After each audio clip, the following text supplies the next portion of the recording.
آج یہ تو ممکن نہیں ہے کہ ہم حضور صلی اللہ علیہ وسلم کی صحبت میں حاضر ہو سکیں اور یہ سعادت ہمیں نصیب ہو سکے کہ آپ سے براہ راست استفادہ کریں،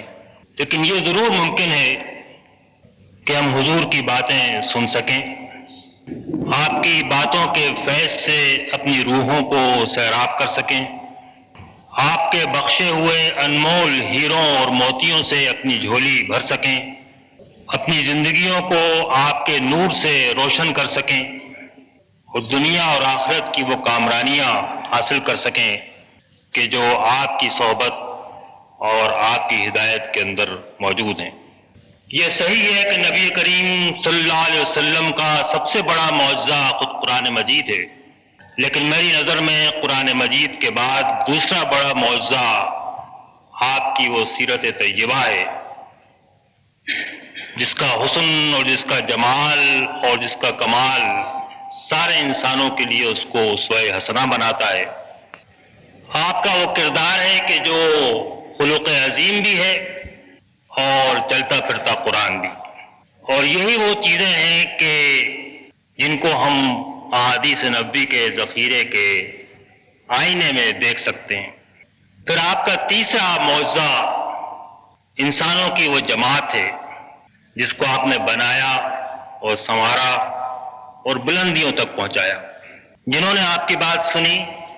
آپ کے ہاتھ میں ہاتھ دیا، آپ کے پیچھے چل پڑے، آپ نے ان کا ہاتھ تھاما، آپ نے ان کے دلوں کے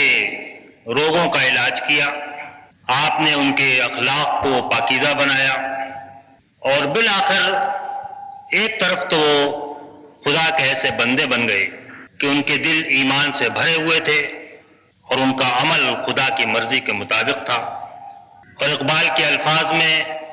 ان میں سے ہر ایک اس طرح نور قرآنی اور نور محمدی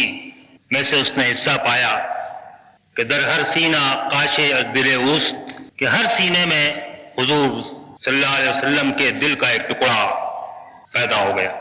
اور دوسری طرف دنیا کے اندر کامرانیوں کی یہ انتہا ہوئی کہ 100 سال کے عرصے میں اس جماعت نے اسپین سے لے کر اور چین تک کی دنیا کو مسخر کر لیا اور وہ اس کا امام بن گئی۔ کامیاب اور اچھی زندگی کی آرزو کس کو نہیں ہے، بلکہ غور کیجئے تو ہم سب کی ساری کاوشوں اور کوششوں کا مقصود یہی ہے کہ ہماری زندگی اچھی اور کامیاب ہو۔ تو آپ ہی بتائیے کہ اس سے اچھی اور کامیاب زندگی نہ آسمان نے دیکھی نہ زمین پر بسر ہوئی کہ جو حضور صلی اللہ علیہ وسلم کی زندگی تھی